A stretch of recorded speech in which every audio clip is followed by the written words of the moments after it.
7 toxic archetypes Stoicism identifies and how they impact your growth.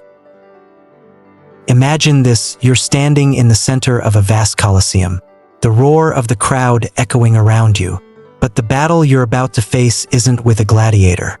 It's with yourself, your thoughts, your habits, your deepest fears. And looming in front of you are 7 shadowy figures, each representing an archetype, a toxic trait that Stoicism warns can sabotage your growth. We're about to uncover these archetypes, dissect their effects on your life, and most importantly, arm you with the tools to defeat them. And I'll ask you this now: what if the greatest obstacles in your life aren't external, but the ones living silently inside you? Stoicism, a philosophy born from chaos and hardship, thrives because it's a manual for navigating the complexities of human nature. Marcus Aurelius wrote his Meditations amid war. Epictetus developed his wisdom in the face of slavery. These were people who faced extremes, yet their principles resonate deeply even now, because they understood a fundamental truth: growth isn't hindered by the world, it's hindered by us. The toxic archetypes we'll explore aren't just philosophical abstractions. They're part of your daily battles. Each one of them is cunning, deeply rooted, and often disguised as normal behavior. But as we break them down, we'll discover their antidotes, practices derived from Stoic wisdom that can transform your life. I want you to visualize the first archetype, the victim. This isn't the person suffering from genuine misfortune, but someone who wears their pain like armor. They believe life happens to them, not for them. They cling to the idea that external circumstances dictate their happiness, constantly blaming others or the universe for their failures. Stoicism dismantles this illusion with a profound insight. You have power over your mind, not outside events. Realize this, and you will find strength. Think about that. What if every time you blamed someone else for your problems, you were actually handing them power over your emotions? To conquer the victim within, we must adopt the Stoic practice of the dichotomy of control, separating what we can control from what we can't. Start small. When was the last time you let traffic ruin your day? The weather frustrate you? These are battles you lose every day without realizing. What if, instead, you focused only on controlling your response? Now, here's a deeper question. When you look at your life, are you a passive observer or an active participant? The next archetype is the perfectionist. At first glance, this trait might not seem toxic. It's praised in workplaces, admired in society, but perfectionism is a trap. It paralyzes you with the fear of failure and keeps you from ever beginning or finishing anything truly meaningful. Seneca put it best: while we waste our time hesitating and postponing, life is slipping away. Perfectionism is the enemy of progress. In the Stoic tradition, progress is not about achieving perfection. It's about showing up, doing your best, and accepting the outcome. Let's try something together.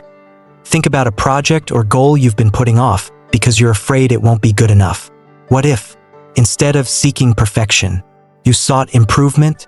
What if you redefined success as simply taking the next step? Here's something to sit with.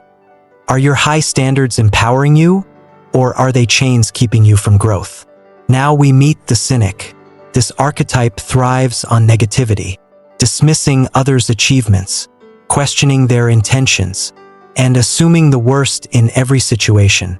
The cynic believes they're protecting themselves from disappointment, but in reality, they're imprisoning themselves in a world devoid of joy. Epictetus warns against this mindset. What else are tragedies but the sufferings of people who have admired things that are not within their power? Cynicism arises from misplaced admiration and fear. We fear being vulnerable, so we armor ourselves with mistrust. But imagine this: what if you replaced cynicism with curiosity? The next time you feel the urge to mock or dismiss someone's success, pause, ask yourself, what can I learn from them instead? Curiosity opens the door to growth where cynicism slams it shut. A profound question for you. When was the last time your doubts kept you from an opportunity to connect, to learn, or to grow? The fourth archetype is the controller. This person believes they can and must control everything. They micromanage, overthink, and cling to the illusion of control in a chaotic world. But as the Stoics teach, control is a mirage. Marcus Aurelius offers this. You have to assemble your life yourself, action by action, and be satisfied if each one achieves its goal. The controller forgets this wisdom, exhausting themselves trying to manipulate outcomes that aren't theirs to dictate. Here's a practice for you. Next time you feel overwhelmed, list every element of the situation. Then divide them into two columns, what you can control and what you can't. You'll find that your peace doesn't come from fixing everything. It comes from focusing on what truly matters. And ask yourself this: what would your life look like if you let go of the need to control everything? Now, let's confront the people pleaser. This archetype craves approval, often at the expense of their own values. They live in fear of rejection, constantly bending to the expectations of others. But the Stoics teach us that seeking validation from others is a dangerous road. Epictetus says, if you want to improve, be content to be thought foolish and stupid. Why? Because growth often requires stepping outside societal norms and risking disapproval.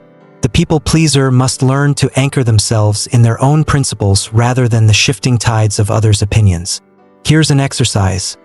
Reflect on a recent decision you made based on what others wanted, not what you believed was right.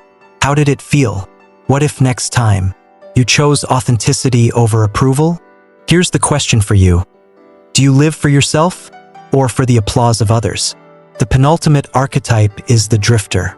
This person lacks direction, floating through life without purpose or intentionality. They live reactively, waiting for life to happen instead of shaping it. Seneca's words ring true here. If a man knows not to which port he sails, no wind is favorable.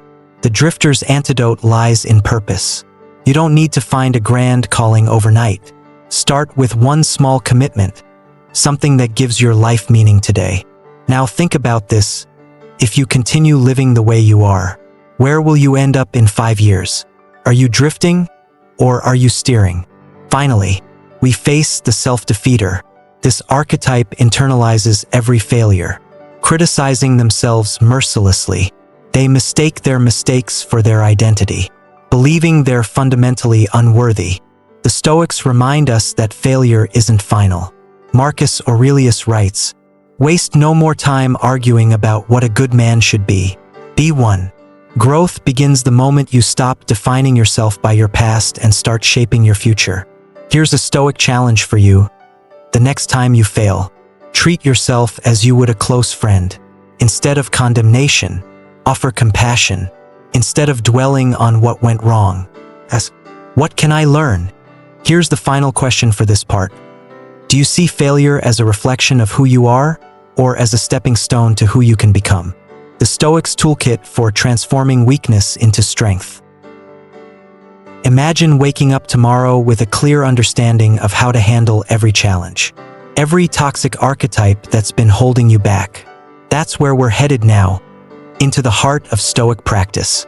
This part is about arming ourselves with tools, not just to defend against these archetypes, but to transform them into sources of strength. I want you to picture this: you're a sculptor, and your life is the raw marble. These toxic archetypes we discussed, the victim, the perfectionist, the cynic, the controller, the people pleaser, the drifter, and the self-defeater, are imperfections in the stone. The Stoic tools are your chisel, carefully shaping those flaws into something extraordinary. But here's the catch. The marble won't sculpt itself.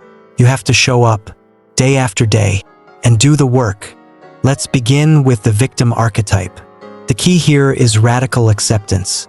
Stoicism doesn't ask us to like our circumstances. It asks us to accept them as they are. Imagine you're a sailor caught in a storm. Fighting the waves is futile, but adjusting your sails? That's where your power lies. Epictetus puts it simply, it's not what happens to you, but how you react to it that matters. Here's a practice for today. Take one thing that's been bothering you, maybe a delay, an argument, or even a failure. Instead of resisting it, Say to yourself, "This is outside my control. What can I control here?" Then act on that. Ask yourself this: if you stopped resisting life and started accepting it, how much energy could you save for the things that truly matter? Next, let's tackle the perfectionist. The antidote is amor fati, or the love of fate. It's about embracing not just the good, but also the flaws and imperfections in yourself and your journey. Marcus Aurelius wrote, "A blazing fire makes flame and brightness out of everything that is thrown into it." What if you could see your mistakes not as failures, but as fuel? Here's a challenge. Write down one thing you're avoiding because you're afraid it won't be perfect. Now, commit to doing it imperfectly, because done is better than perfect. And every action refines the fire within you. Reflect on this. Are you burning with potential? Or are you letting perfectionism douse your flames? Now we face the cynic. To transform this archetype, we need sympathia, the Stoic practice of feeling connected to the whole of humanity. Marcus Aurelius reminds us, we are made for cooperation like feet, like hands, like eyelids, like the rows of upper and lower teeth. Cynicism isolates us, but connection liberates us. Here's a practical step. The next time you feel distrustful or dismissive of someone, pause. Ask yourself, what if this person is doing their best? Just like me. Practice empathy. It's the cynic's kryptonite. Here's your deep question. When you judge others, are you building walls or tearing them down? For the controller, the tool is premeditatio malorum, the premeditation of evils. This Stoic exercise asks us to envision the worst-case scenarios, not to dwell on them, but to prepare ourselves mentally and emotionally. Seneca advises, rehearse death. Why? Because by confronting the inevitable, we strip it of its power over us. Try this. Think of a situation where you're clinging to control. Visualize the worst outcome. How would you handle it? Once you've accepted the possibility, notice how the grip of anxiety loosens. Ask yourself this: what would your life feel like if you made peace with uncertainty? The people-pleaser's antidote is autarkia, or self-sufficiency.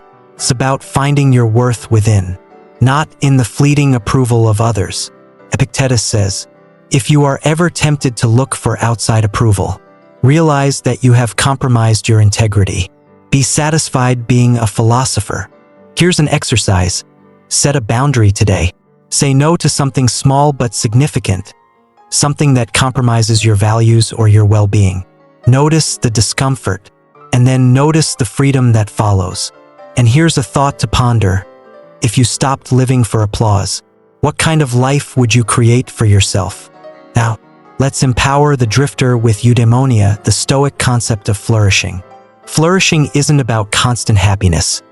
It's about living a life aligned with your principles and purpose. The first step is clarity.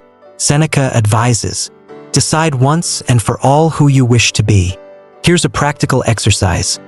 Write down 3 things that matter most to you. Then write one small action for each that you can take this week. Purpose isn't found, it's built. Reflect on this. Are you waiting for life to happen? Or are you crafting it, piece by piece? Finally, we transform the self-defeater with self-compassion. A principle often overlooked in Stoic texts but vital nonetheless. Marcus Aurelius reminds us, don't be ashamed of needing help. You have a duty to fulfill, just like a soldier on the wall of battle. So what if you are injured and can't climb up without another soldier's help? Try this. Write a letter to yourself as if you were writing to a dear friend who just failed. What would you say to encourage them? Now, say it to yourself. Here's the final question for this part. What if the person you're hardest on, yourself, was the one most in need of your kindness? Stoic mastery, living with purpose beyond toxicity. Picture this. You've defeated the 7 toxic archetypes that once held you back. You're no longer the victim, the perfectionist, the cynic, the controller, the people-pleaser, the drifter, or the self-defeater. But now, the real challenge begins. Mastery isn't about slaying the dragons of your weaknesses once. It's about learning to live with intention, every single day. so those dragons never rise again. Let's start with a question. If today was your last day, how much of it would align with your purpose? Living with purpose doesn't mean waiting for a grand epiphany. It means embodying Stoic principles in every moment. Marcus Aurelius wrote, "Waste no more time arguing about what a good man should be. Be one." Let's explore how to integrate this mastery into the way you think and live. The first pillar of mastery is discipline. Stoicism thrives on discipline, not as a punishment, but as freedom. Think of an artist who practices daily, not for applause, but for the sheer joy of creation. Marcus Aurelius framed it this way: at dawn, when you have trouble getting out of bed, tell yourself, "I have to go to work as a human being." Here's your challenge. Pick one habit that would improve your life, whether it's journaling, exercising, or simply taking a moment to reflect each morning. Commit to it for 7 days. No excuses. Discipline isn't about perfection. It's about showing up. Now reflect. Are you the master of your habits or their servant? The second pillar is resilience, the ability to face life storms without breaking. Epictetus taught, "Men are disturbed not by things, but by the views they take of them." When life throws you a curveball, an argument, a setback, or even a tragedy, how do you respond? Do you crumble, or do you adapt? Here's an exercise to strengthen your resilience. Practice voluntary discomfort. This Stoic exercise involves stepping outside your comfort zone to build mental toughness. Take a cold shower, skip a meal, walk somewhere instead of driving. By voluntarily embracing discomfort, you'll prepare yourself for life's inevitable challenges. And ask yourself this: when was the last time you faced adversity and came out stronger because of it? Next comes clarity. Without clarity, we drift. Clarity is about knowing your values and aligning your actions with them. Seneca's advice is simple yet profound. No man can live a happy life if he is tossed to and fro by chance, and he cannot remain standing who is everywhere at one and the same time. Here's a practical step. Write your personal philosophy in one sentence. For example, "I live to grow, to contribute, and to leave the world better than I found it." Use this as your compass. Before every decision, ask, "Does this align with my philosophy?" Here's a deeper question. If your actions were your only legacy, what story would they tell? The fourth pillar is gratitude. It's easy to get lost in the pursuit of growth and forget what you already have.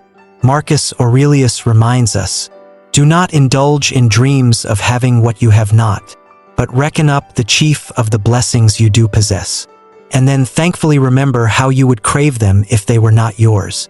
Let's practice this now. Write down 3 things you're grateful for.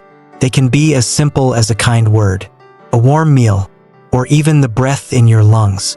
Gratitude isn't about ignoring life's hardships. It's about seeing the beauty within them. Here's something to consider.